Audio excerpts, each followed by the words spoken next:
오늘은 출애굽기 4장 1절에서부터 9절까지 말씀을 통하여서 하나님께서 하나님의 말씀을 통해서 은혜를 나누기 원합니다. 이제 하나님께서 출애굽기 3장을 통해서 하나님은 모세를 부르셨습니다. 그리고 그 모세를 부르신 부르심의 목적을 이야기했습니다. 하나님께서 이스라엘 백성의 기도와 간구를 들으시고 그들을 애굽에서 건져내어 젖과 꿀이 흐르는 가나안 땅으로 인도하기 위하여서 하나님은 모세를 세웠습니다. 고난의 시간 동안에 백성들은 부르짖었지만 하나님은 벌써 모세를 80년 전부터 그를 준비시켜 놓았던 것을 우리가 알 수 있습니다. 40년 동안의 고난과 고통의 때였죠. 어려운 시간의 때였습니다. 그러한 고난과 고통의 때를 하나님이 모른 척 하신 것이 아니라 보고 듣고 아시고 그리고 준비시키고, 이제 이 3장부터 8장까지는 어떤 내용입니까? 하나님께서 우리에게 내려오시는 장면입니다. 그래서 제일 먼저 누구에게 오셨습니까? 바로 모세에게 임하신 것이죠. 그래서 어제는 하나님께서 자신의 이름을 말씀했습니다. 나는 나다. 나는 스스로 있는 자다. 고대 근동에 어떤 이름도 그런 신의 이름을 가진 적이 없었던 하나님께서 그에게 나는 어떤 분이다. 나는 어떤 하나님이다. 라고 모세에게 이야기했습니다. 그리고 오늘 모세가 대답합니다. 그러나 내가 가도 하나님에 대해서 이야기해도 그가 사람들이 내 말을 듣지 아니하고 내 말을 믿지 않을 것이다. 그리고 어떻게 여호와께서 나에게 나타났는지 이야기해도 믿지 아니할 것이라고 그렇게 이야기합니다. 모세에게 있어서의 가장 큰 고민 중에 하나가 바로 뭡니까?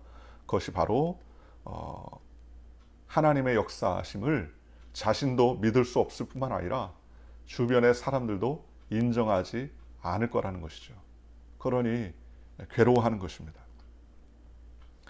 그들이 저를 믿지 않고 제 말을 듣지 않으며 여호와께서 제게 나타나지 않으셨다고 말할 것이다 라고 주장하는 것이죠. 부름받은 모세에게 있어서의 세 가지 걱정이죠. 첫째, 같은 동족인 민족이 나를 리더로 인정해 줄 것이냐. 나를 리더로 인정해 줄 것이냐. 둘째는 적군인 반대였던 애굽 민족이 나를 어떻게 받아들일 것인가. 그죠? 쉽게 말하면 순수하게 내 민족을 내어줄 것인가 라는 고민이고요. 세 번째, 맡겨진 사역에 있어서 이 많은 민족을 어떻게 내가 인도하여 낼 수 있을 것인가. 이것이 모세에게 있어서 가장 큰 고민이었을 것입니다. 그 중에 제일 첫 번째 뭡니까? 나를 믿어줄 수 있을 것이냐. 내 말을. 하나님이 나에게 나타났다 라는 말을 사람들이 어떻게 믿어줄 수 있느냐는 거예요. 하나님이 나에게 나타났다. 여러분, 하나님이 나타났다는 것은 어떤 겁니까? 지극히 개인적인 신앙의 경험입니다. 하나님이 내게 말씀하셨다. 하나님이 나에게 이렇게 하셨다. 이거는 지극히 개인적인 신앙의 경험이에요. 이것을 누구에게? 사람들에게 증명해낼 수 있느냐? 쉽지 않습니다. 하나님의 은혜의 경험을 여러 가지 여러 모양으로 증명해내려고 합니다. 우리도 간증할 때 그렇잖아요. 하나님이 내게 이렇게 나타나시고 이렇게 말씀하셨다. 그러한 것들 중에 대부분의 경험이 이러한 상황이 이렇게 변했다라고 증명하지 않습니까? 그런데 모세는요, 40년 애굽의 왕자의 삶을 살다가 이제 40년 동안 잊혀진 사람이 되었습니다. 아마도 모세를 알 수 있는 사람이 거의 없을 것이에요. 가족 외에는요. 그러니 모세의 40년은 실패한 40년이라고, 세상에서 말하는 실패한 40년이라고 말할 수 있습니다. 그러나 하나님 편에서는 그를 낮추시고 겸손하게 하시고 자신이 아닌 하나님의 뜻을 받아들일 수 있도록 40년을 훈련시키시고요. 그 다음에 80세부터 120세까지 또 40년을 하나님의 일을 하기 위해서 부르셨다는 겁니다. 내 입장에서 보고 사람의 입장에서 보면 실패요, 부끄러운 순간의 40년이지만 하나님의 입장에서 보면 광야의 훈련을 통한 40년이었다는 겁니다. 그리고 하나님의 계획에 바로 동조하지 못하죠. 왜요? 자신의 뼈저린 과거의 경험이 있었기 때문입니다. 자신의 힘으로 하려다가 사람을 죽이고 그로 인하여 동족에게도 버림받았던 그러한 옛날의 경험이 있었기 때문에 이 경험이 미래로 나가지 못하게 하는 원인이 될 수가 있었다는 것입니다. 그래서 모세에게 하나님 말씀을 순종할 수 없는 세 가지. 첫째는 그들이 나를 믿지 않을 것입니다 라는 과거의 경험, 뼈저린 과거를 지니고 있었다는 겁니다. 두 번째는요, 그들이 내 말을 듣지 않을 것입니다. 말의 영향력이나 신뢰성이 없을 것이라는 겁니다. 왜요? 예전에는 그랬다는 겁니다. 예전에 자신 리더로 자신이 스스로 나타날 때 사람 죽이고 오히려 사람들이 나를 무시하고 멸시했다는 것이죠. 세 번째, 하나님이 나에게 나타나는 것을 사람들이 신뢰하지 않을 것이라는 겁니다. 쉽게 말하면 웃기고 있네, 무슨 하나님이 너에게 나타나느냐 라고 인정해 주지 않을 것이라는 것이죠. 그러니 이 애굽에서 출애굽한 이후에 나중에 애굽에 거주한 이후에 족장시대 출애굽 사이를 잇는 400년간, 소위 사사시대죠. 사사시대에 하나님께서 사사들에게 임했지 않습니까? 사울 왕이 세워지기 전까지의 그 400년 기간 동안의 사사시대, 그래서 리더의 부재 시대인데, 이때는 하나님이 이스라엘 백성들에게 사사들을 통해서 하나님 말씀해 주셨습니다. 그래서 하나님께서 사사들에게 특별한 능력과 은혜를 허락해 주셨는데, 모세의 신적 권위도 의심한다는 것이죠. 400년 동안 하나님께서 애굽에 이스라엘 백성들이 있을 때 하나님께서 직접 말씀하신 적이 없는데 어떻게 모세의 권위를 인정할 수 있습니까? 이런 세 가지의 뼈저린 과거의 경험을 통하여서 하나님의 사명을 자신이 온전히 수행할 수 없다는 사실을 이야기하더라는 것입니다.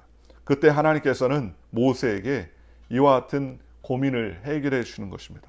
첫째 무엇입니까? 하나님께서 모세에게 내 손에 든 것이 무엇이냐 주님 물어보습니다. 그가 가지고 있는 것은요, 지팡이입니다. 이 지팡이는요, 목동으로서의 삶을 살 때, 험한 산을 갈 때, 길을 갈 때 80세의 노구에 모세의 몸을 지탱해 주는 그러한 지팡이였죠. 생명이 없는 것이죠. 그때 하나님께서 그것을 땅에 던져라 라고 말했습니다. 땅에 던졌더니 무엇이 됩니까? 뱀이 됩니다. 지팡이가 뱀이 되는 역사. 그 당시에 애굽의 신이 뭐예요? 뱀신이에요. 수많은 신들입니다. 애굽에서 하나님께서 발현했던 10가지의 재앙 중에 대다수가 애굽의 신들과 관계되어 있는 것입니다. 하나님과 애굽 신의 대결이라고 말할 수 있죠. 그래서 땅에 던졌더니 뱀이 됐어요. 그랬더니 이번에는 하나님께서 모세에게 뱀의 꼬리를 잡으라. 그가 손을 내밀어 그것을 잡으니 곧 손에서 지팡이가 되었다. 뱀은 꼬리를 잡습니까? 머리를 잡습니까? 뱀을 잡을 때는요, 머리를 잡아야 돼요. 제가 어렸을 때 뱀을 잡아본 적이 있기 때문에 그러는데, 뱀은 반드시 머리를 잡아야 됩니다. 꼬리를 잡으면요, 물립니다.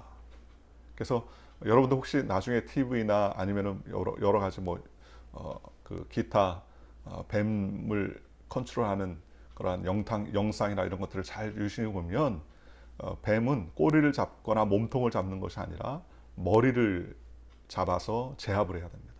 왜요? 뱀의 공격사는 단 한 가지입니다. 뭐죠? 무는 거예요. 무는 거. 그러니 물지 못하도록 머리를 잡는 것입니다. 그런데 꼬리를 잡으라는 거예요. 그런데 꼬리를 잡았더니 어떻게 됐습니까? 그의 손에서 지팡이가 되었다는 겁니다. 하나님께서 이와 같이 그 삶의 역사를 하시겠다는 것을 말씀하시는 것이죠. 그러니 하나님께서 세 가지의 기적을 모세에게 보여줍니다. 이것이 바로 하나님께서 철저하게 좌절했던 인생의 삶에 진정한 하나님의 은혜가 임하면 어떠한 삶을 사는지 철저하게 보여준 사건 중에 하나죠. 그것이 바로 첫 번째의 지팡이의 사건입니다. 부족한 물건처럼 보이고 특별하지 않은 물건처럼 보이지만, 그러나 자신이 40년 동안 단 한 번이라도 지팡이가 뱀이 되는 사건이 없었습니다. 익숙했던 지팡이입니다. 모세의 삶의 도구일 뿐이었습니다. 그런데 그 지팡이가 변하니 뭐가 돼요? 자신을 해치는 뱀이 되고, 또 변하여 그와 같은 흉악한 도구가 흉악한 뱀이 되더라는 것입니다. 그리고 꼬리를 잡았더니 다시 지팡이가 되었다고 성경은 말합니다. 하나님께서 역사하시면 아무리 연약하도 하나님의 쓰임 받을 수 있다는 사실을 우리에게 말씀해 주고 있다는 것입니다. 두 번째는요. 이제는 그럼에도 불구하고 믿지 않는 모세에게 뭐라 합니까? 내 손을 품에 넣어라 그랬습니다. 그리고 품에 넣어서 꺼내봤더니 손이 하얘졌어요. 하얘졌다는 말은 한센병, 즉 문둥병이 들었다는 사실을 알 수가 있습니다. 요즘에 불치의 병은 뭐 에이즈나 아니면은 뭐 여러 가지 질병들이 있겠지만 그 당시 모세 시대 때, 구약의 시대 때에 제일 무서운 병 중에 하나가 바로 이 한센병입니다. 문둥병은 구약 성경 레위기에도 언급된 것처럼 하나님이 저주하신 질병입니다.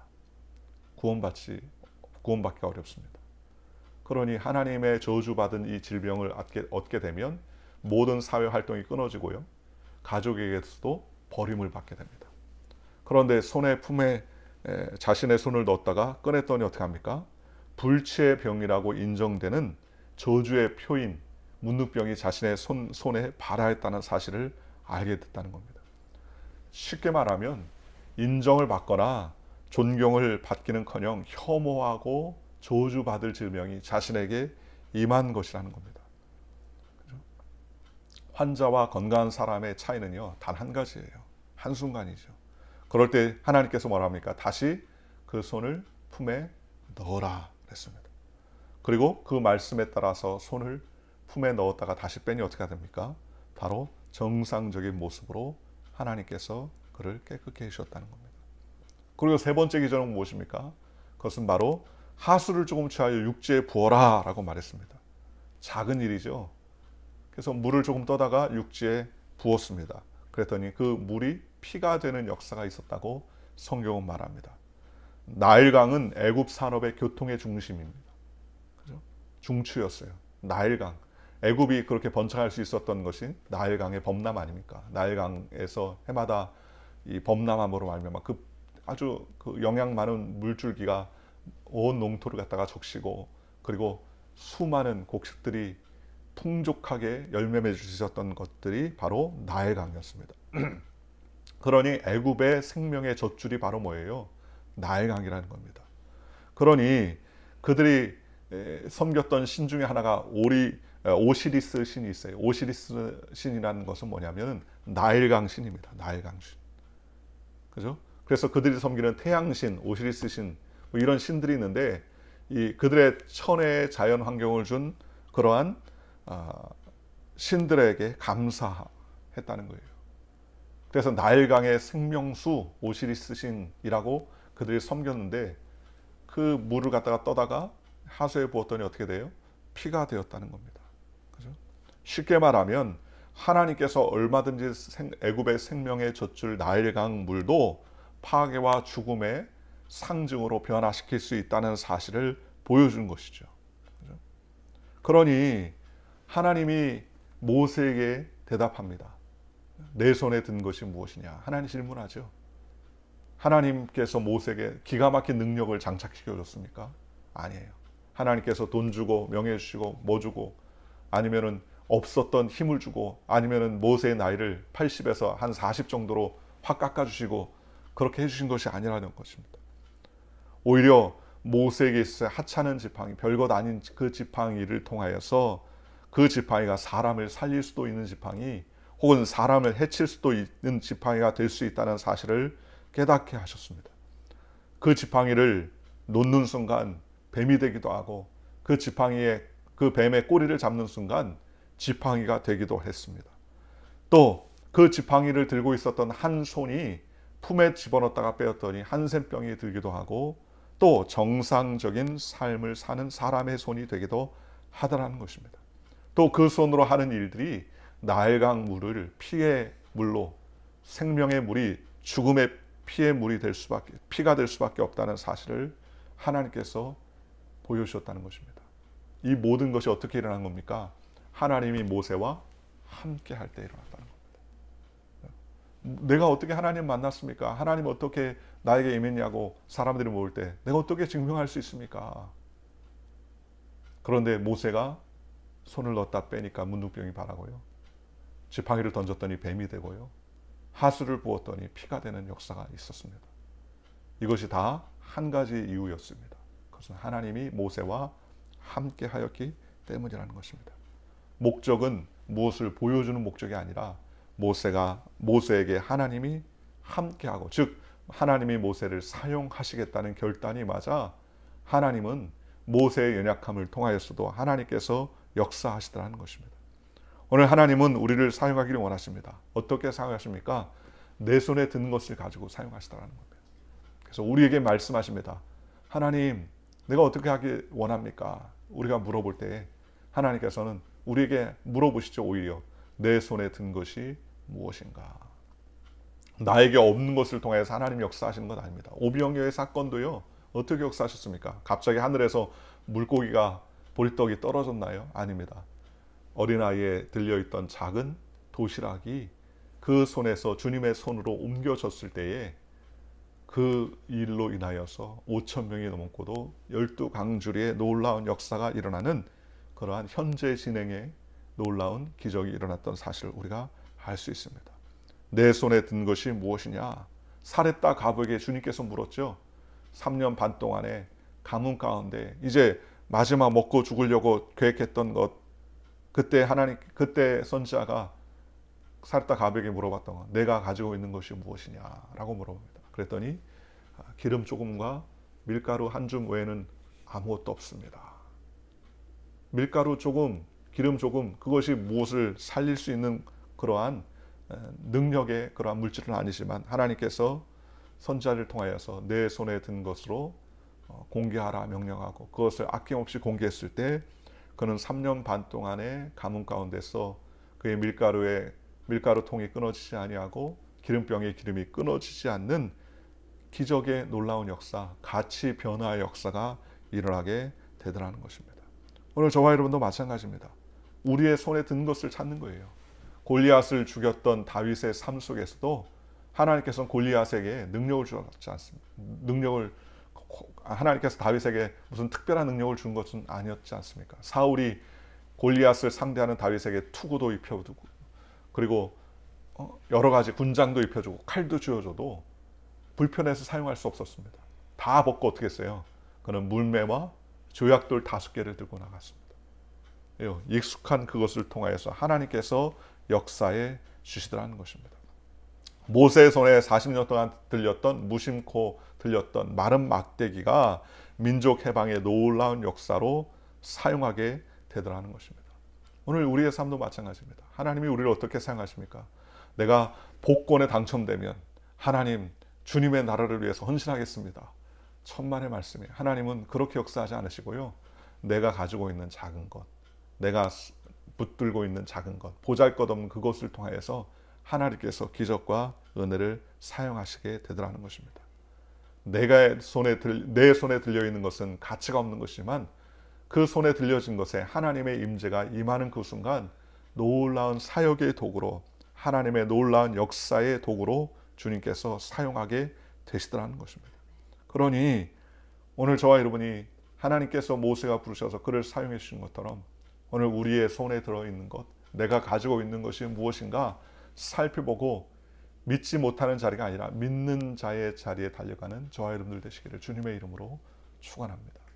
40년간 광야에서 헤매고 또 철저하게 고립되어 살아갔던 모세에게 하나님이 나타나셔서 그에게 임하시자 그가 평범하게 사용했던 지팡이도 변할 수 있고 또 그의 손이 변하여 문둥병이 바라고 그가 떠온 모든 물도 하수가 그 모든 물도 피처럼 변하는 놀라운 기적 역사에 있을 수 있었던 것은 바로 하나님이 함께 하셨다는 것입니다. 오늘 저와 여러분들도 우리가 섬기는 일, 우리가 하는 일, 우리가 직장터나 일터나 우리가 처한 위치에서 하나님이 함께 하시기를 주님의 이름으로 축원합니다. 하나님이 함께하면 풍성한 은혜의 역사가 나타납니다. 하나님이 함께 하시면 놀라운 선순환의 역사가 나타납니다. 우리에게 역사하신 하나님, 우리의 손에 든 것을 통하여 역사하실 것을 믿고 소망하며 달려가는 오늘 하루가 되시기를 주님의 이름으로 간절히 축원합니다. 기도하겠습니다.